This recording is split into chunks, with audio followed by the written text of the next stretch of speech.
Resursu centra Zelda raidieraksts būs jau labi. Sveiki un labdien! Resursu centra cilvēkiem ar garīgiem traucējumiem Zelda raidieraksts būs jau labi. 8. sērijā viesojas rakstniece Baiba Zīle. Sērijas tēma – depresija. Resursu centra cilvēkiem ar garīgiem traucējumiem Zelda 8. sērijā. Pie mums ciemojas rakstniece Baiba Zīle. Čau! Čau! Un mūsu saruna šodien par plaši zināmu tēmu ar nosaukumu depresija. Pirmais, kas ienāk prātā par depresiju, bieži vien ir arī dažādi mīti, ka tas ir tikai kaut kas tāds, ka cilvēks nevar saņemties un saņemies, tur piecelies no gultas, darbojies. Tā ir vai tā nav? Jā, tas ir viens no tādiem plašākajiem mītiem, un tas ir no tiem, tur ir tāda vesela tāda, internetā var apsīties, vienkārši iegūglēt, ko nedrīkst teikt depresijas pacientiem. Un pirmais, ko nedrīkst teikt, ir saņemies, tāpēc, ka saņemies, nomierinies tur, jo depresijas pacients nav spējīgs piecelties no gultas. Tad, protams, jāizvērtē, cik ilgi cilvēkam ir šis stāvoklis. Ja viņam tur ir dažas dienas, tad tā nav nekāda depresija. Tad viņš ir noguris vai kaut kā. Bet, ja tas ir ilgstoši, tad tiešām šis saņemies nedarbojās. Un cilvēkam tas vēl sliktāk, jo viņš saprot, ka viņš nevar, un tas otrs viņu tur tiranizē ar to saņemies. Un tā, to nekādā gadījumā nedrīkst teikt. Kā tu iepazinies personīgi ar depresiju? Depresija man ir diezgan sen. Iepazinos es pirmo reizi, kad man bija 23 gadi. Es izšķīros no sava drauga. Un toreiz par to vispār tā nerunāju. Depresija nebija tā kā tagad, kad tur depresija, katram otriem ir depresija un tā kaut kā. Es vispār pat nezināju. Tā kaut kā pa miglu kaut kur bija dzirdēts, ka ir tāda lieta kā depresija. Bet vienkārši jūtos slikti, man bija bezmiegs, es nogatos svarā, es tur visu laiku raudāju, lietoju alkoholu.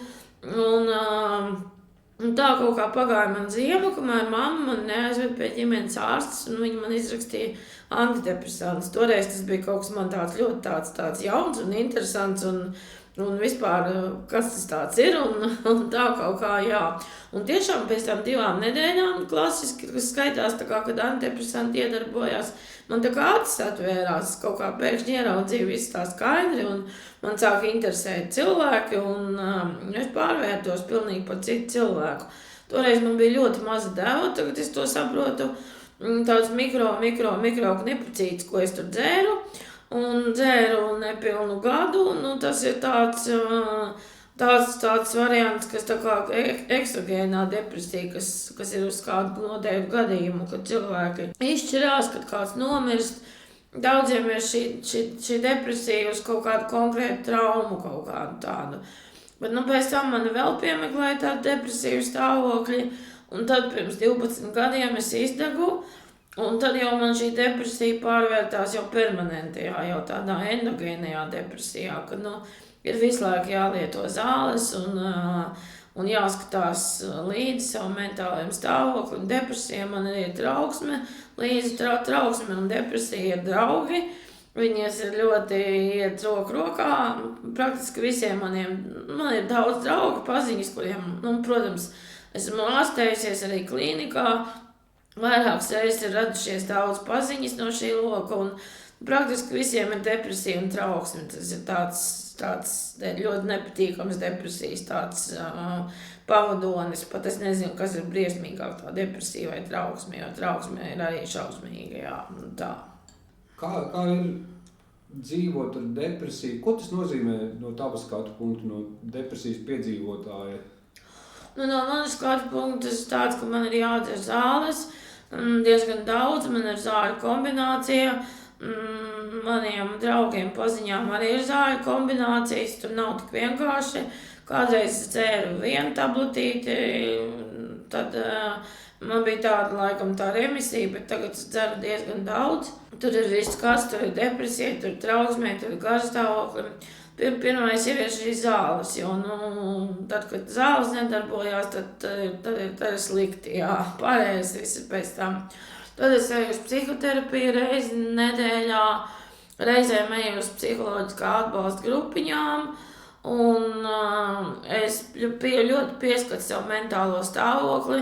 Man ir, grūti, man ir pazemināts darba spējas, bet es cenšos kaut ko izdarīt, tā kā arī, bet tad es cenšos socializēties, bet nepārāk daudz, jo tad es atkal nogurstu, tad man ir trauksme, bet nepārāk maz, jo, ja tu viens pats sēdi, tad atkal visāds drūmas domas galvā, visu laiku balansēju starp šiem tādiem kaut kādiem tādiem sevis uzraudzīšanas mehānismiem tādiem, lai tas kaut kā man noturētu tādā daudz maz stabilā mentālā stāvoklī. Depresija tomēr atkāpjas kaut kādā vienā brīdī, un tu vari atgriezties iekšējā tajā homeostāzē un dzīvot bez tām zālēm, vai drīzāk šis jau ir tāds ilgtermiņā?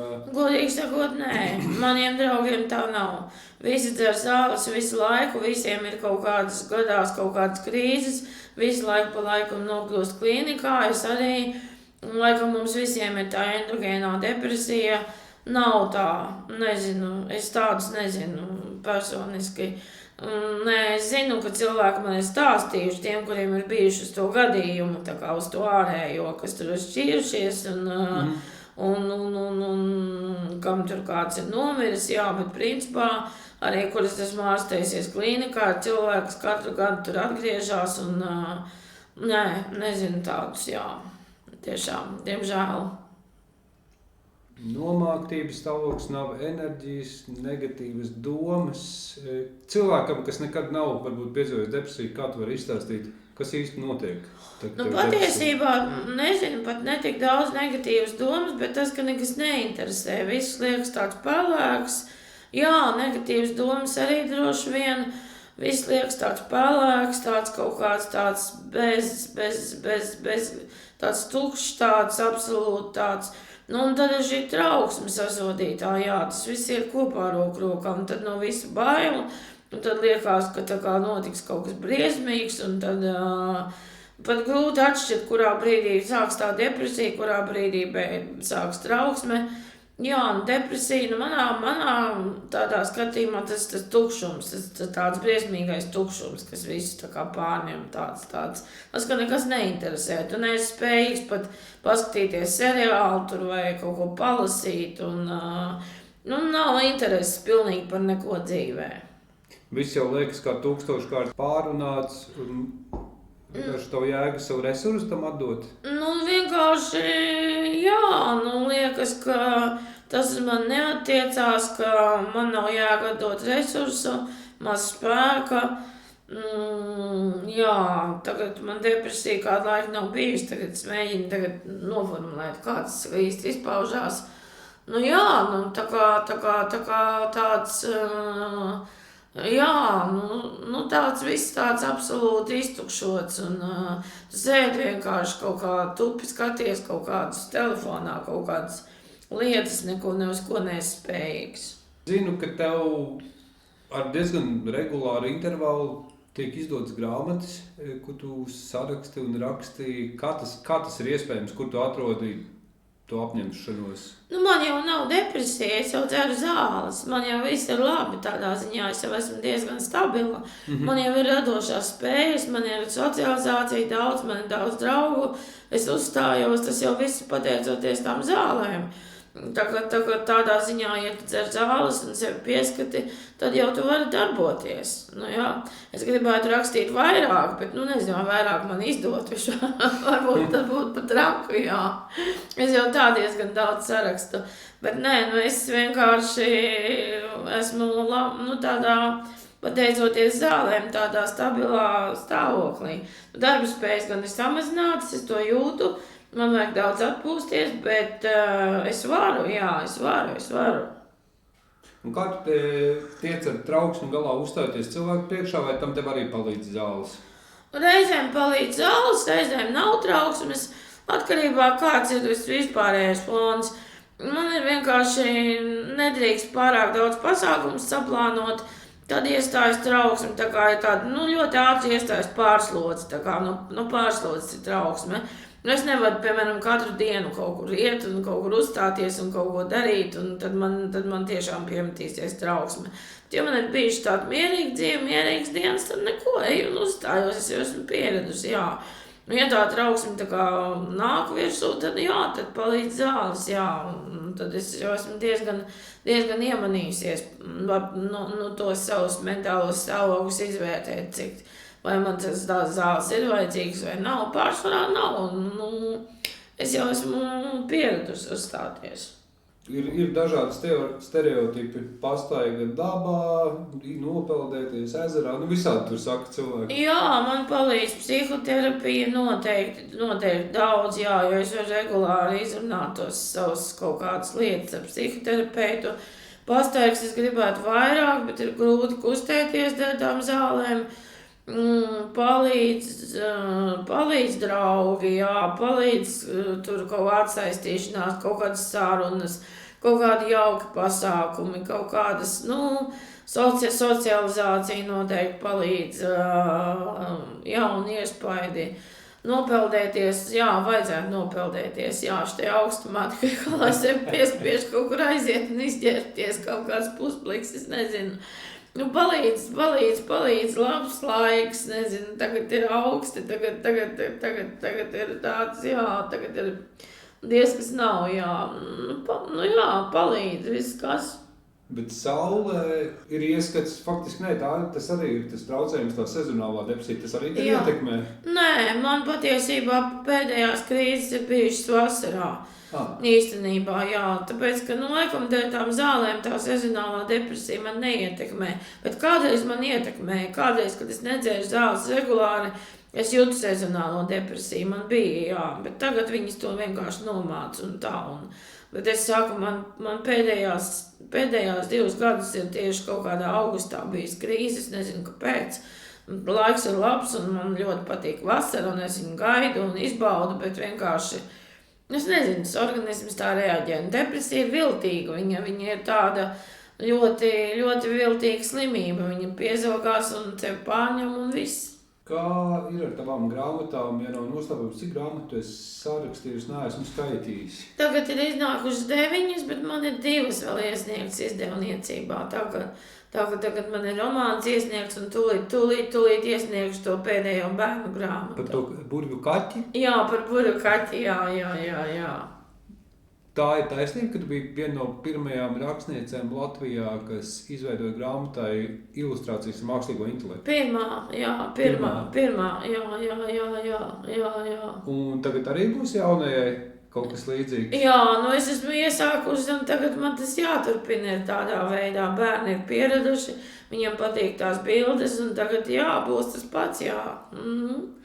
Un rakstīšana palīdz pret depresiju? Jā, noteikti. Es aizmirstu to piebilst. Rakstīšana noteikti ir viens ļoti spēcīgs rīks, kas palīdz pret depresiju. Tas ir kaut kāds tāds smadzeņu treniņš. Es nezinu, kā tur tas darbojās. Gudri noteikti tas viss kaut kā ir izskaidrots. Kaut kāda smadzeņu daļā vienkārši aktīvi darbojās, ieiet tur savā radošajā transā. Un ļoti pēc tam ir tāds liels gandarījums un kaut kādas idejas uzreiz, tu esi tāds pacelts un noteikti tas ir principā, vispār var teikt galvenais, kas palīdz izņemot zāles, jā.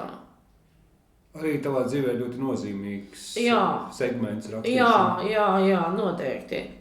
Tu vari jebkurā mirklī pateikt sev, ok, es šodien rakstu, es eju rakstīt, tev tā vilkme ir stiprāka nekā tā depresija? Nē, ja man ir depresija, tad es neko nevaru uzrakstīt. Es jau teicu, es varu tikai sēdēt un tupīt telefonā. Bet man viņa sen nav bijusi dēļ zālēm, tāpēc es tā tagad tev nevaru pateikt. Es jau godīgi par laimi tas aizmirstās, tas ļaunais aizmirstās. Nē, ar depresīvo stāvokli nekāda rakstīšana nebūs, tur nekas nebūs. Tad ir jābūt jau zināmā mērā tādam piedoktorētam nedaudz. Vai tas stāvoklis ir produktīvāks? Protams, vienkārši tagad tev tās zāles iedarbojas, tev galvā tā kā tāds klikšķis pārslēdzās, tā kā tāds svaigs gaiss ieplūst smadzenēs, viss pēkšņi kļūst jēgpilns un interesants un Krāsas sakārtots visam, krāsas visam, jā, un tad esi spējīgs kaut ko radīt, bet ar depresīvo stāvokli tu neesi spējīgs neko radīt. Pastāst par to trauksmi, tas ir kā fiziski arī simptomi, sirds klauves? Jā, man ir fiziskais simptoms vēmšana no trauksmes, jā, somatiskais simptoms. Man skaitās vidēji smaga depresija, trauksmes traucējumiem un somatisko simptomu, jā. Mans simptoms ir vēmšana, bet daudziem ir sirdsklauvas, daudziem ir sirdi, tad viņiem liekas, ka viņiem kaut kas ir sirdi, viņi tur skraida pie kardiologiem, viņiem neko neatrod.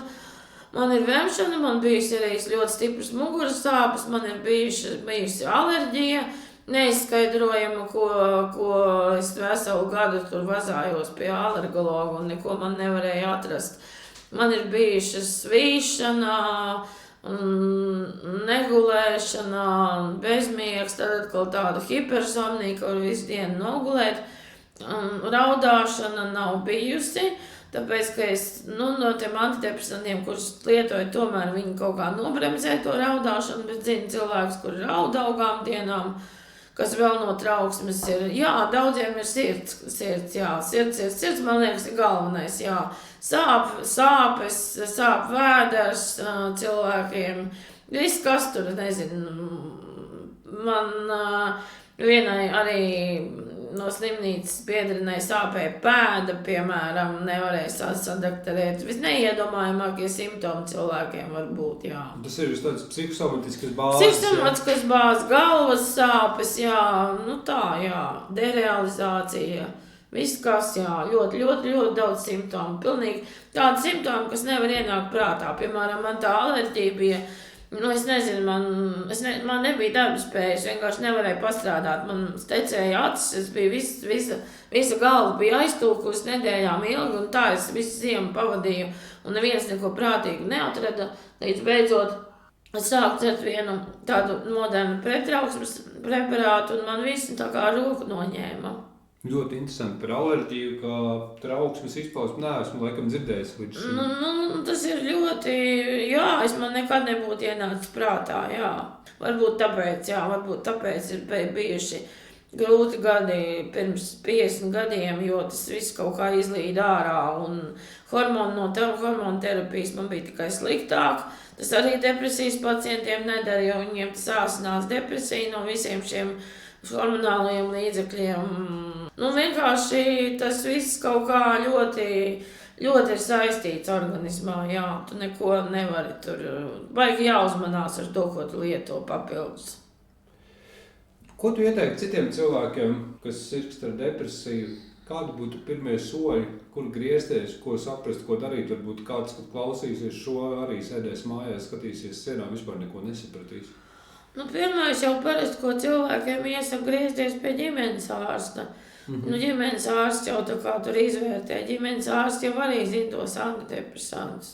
Tad ģimenes ārsts varbūt var ieteikt, es eju pie privātā psihiatra, bet es zinu daudz, kas iet pie valsts psihiatriem, bet sākums droši vien nav psihiatrs, sākums ir ģimenes ārsts, jā, un tad tur skatās, jā. Cilvēki jau neatzīst to depresiju, ļoti daudz pašārstējas ar alkoholu.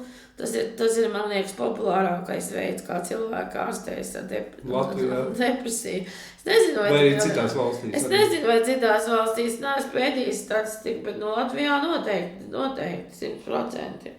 Reizēm cilvēks neatpazīst, ka tā ir depresija, tā ir slimība. Viņam vienkārši liekas, ka tas ir nomākts stāvoklis, ko vajag kaut kā pārvarēt, pārmākt. Jā. Par to pat nedomā šādā vīzē, ka tas ir kaut kāds garīgi raksturu traucējums, tur smadzenes neražo, tur kādas laimes hormonus, kaut kas ir.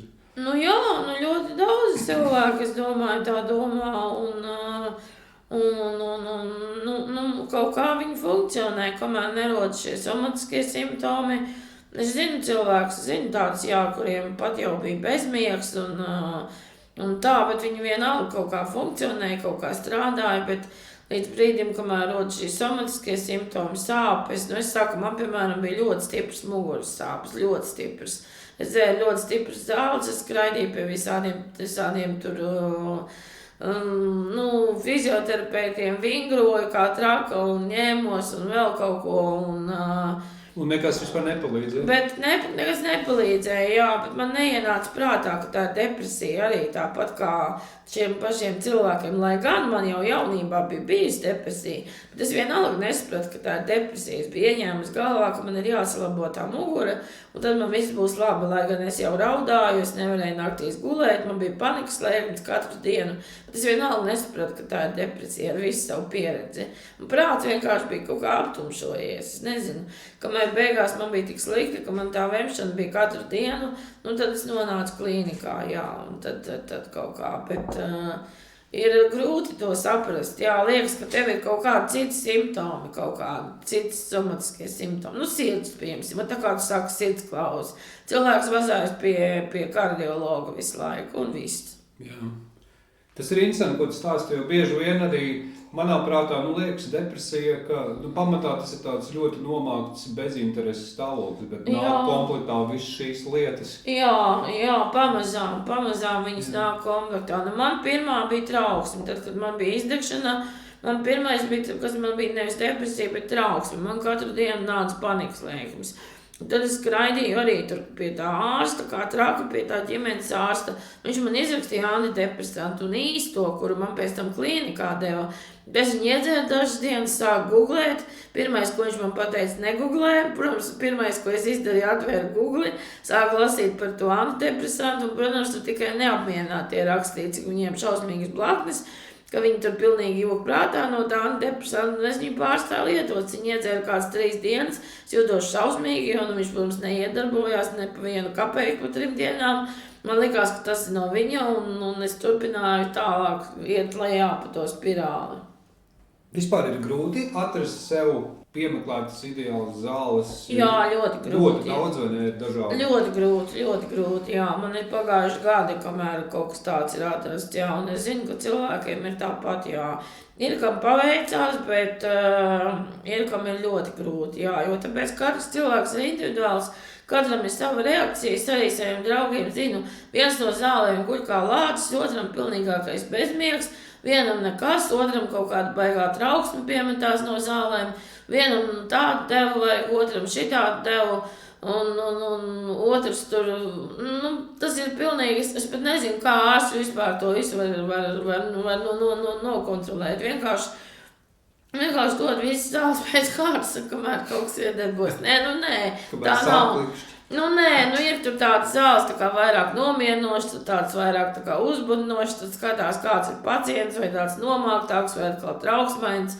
Esmu tāda trauksmainā, tad man vairāk uz to nomierinošo, bet atkal pārāk nomierinoši arī nevar, tad vēl kaut kas jāpieliek klāt tāds drusciņi, tā kā tomēr uzmudrinošs. Un ļoti grūti ir piemeklēt šīs zāles, jo katrs reaģē savādāk, jā. Kas vēl bez rakstīšanas tā ietilpst tavā dzīves spēkā, dzīves metodē? Ko tu vēl dari, kas tev izvelk cauri katrai dienai, kas tev iedvesmo kaut kas? Es saku, man iedvesmo cilvēki, man ir ļoti daudz draugu, es visu laiku iepazīstos ar jauniem cilvēkiem, caur savu to rakstīšanu un visādām darbībām, un kur es satiku tevi šodien, tas man iedvesmoja, mani iedvesmo vispār daudz, kas mani iedvesmo. Es esmu tādā labā mentālā stāvoklī. Es nelietoju alkoholu jau 8 gadus, kopš es to nedaru.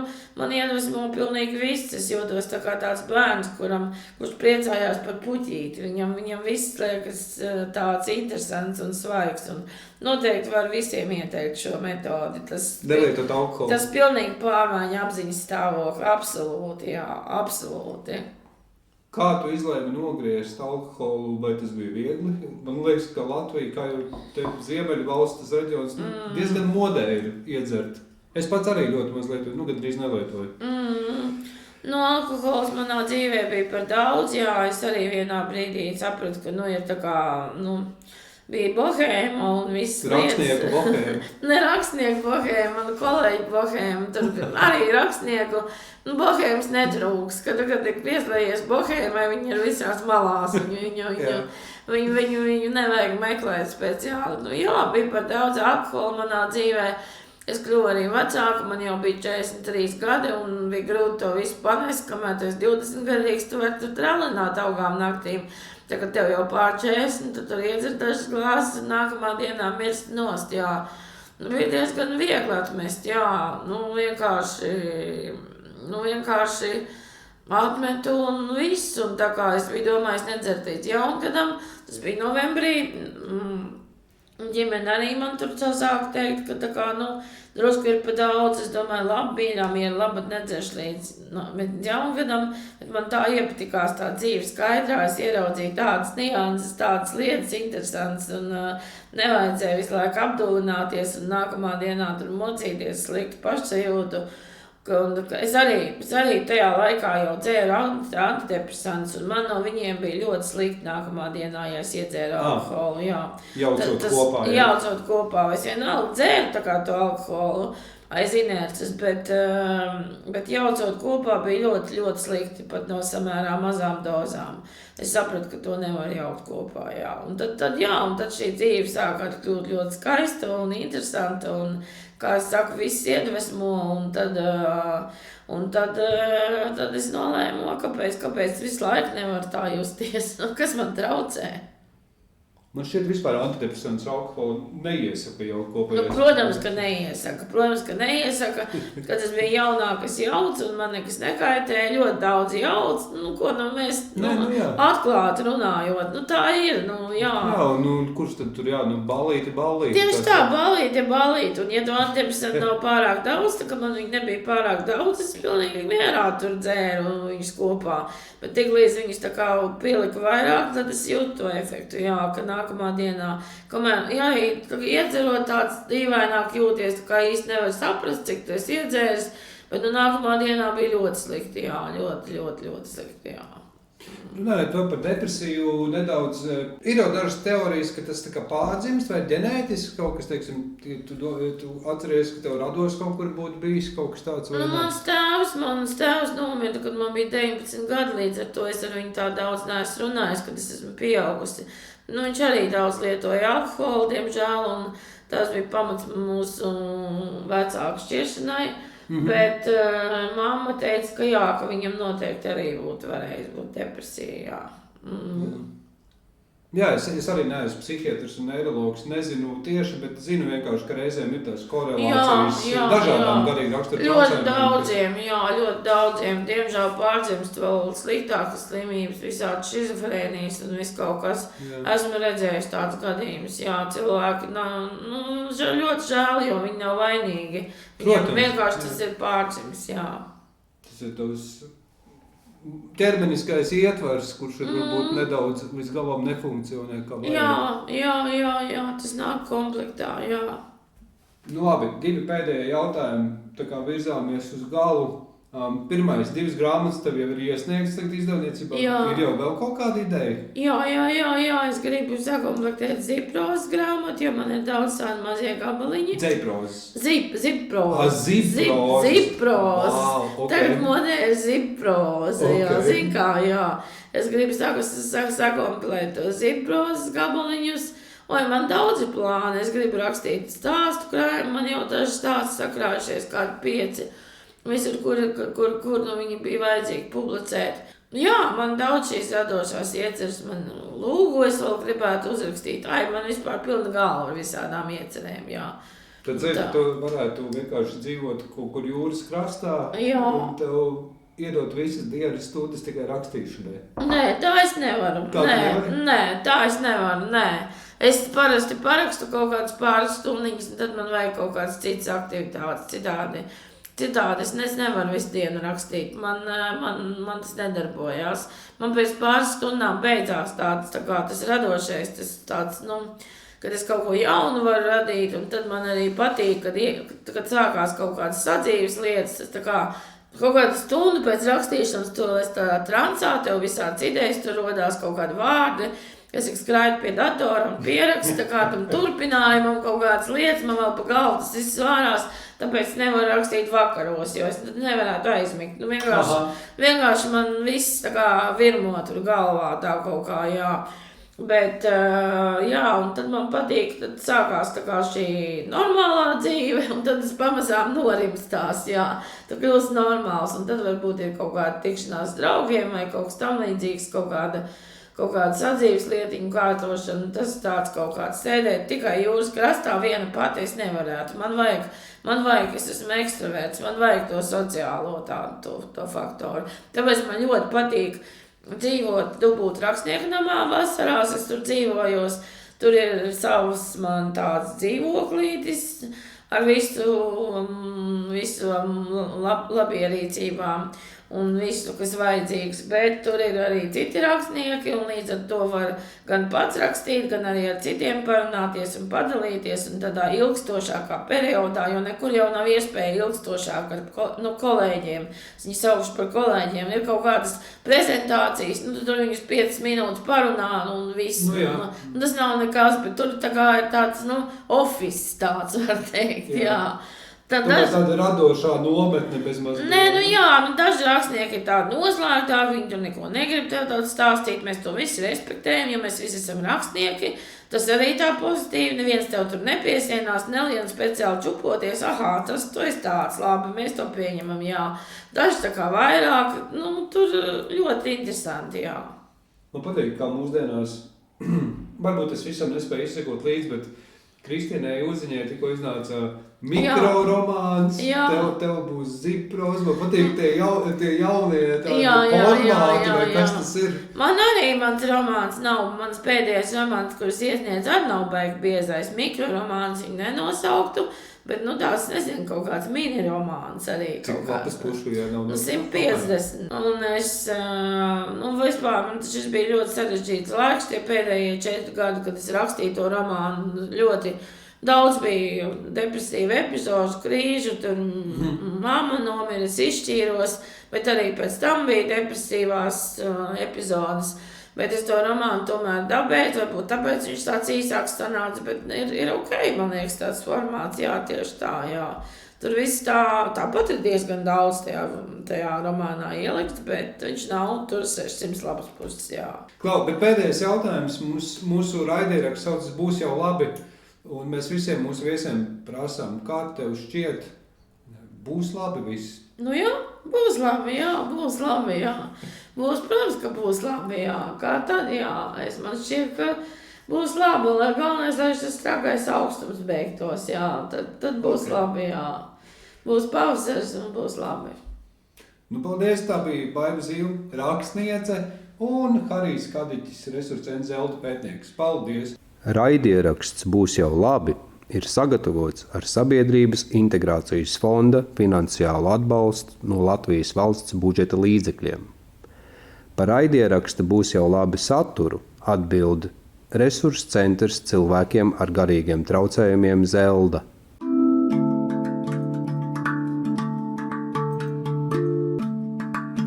Resursu centra Zelda raidieraksts Būs jau labi!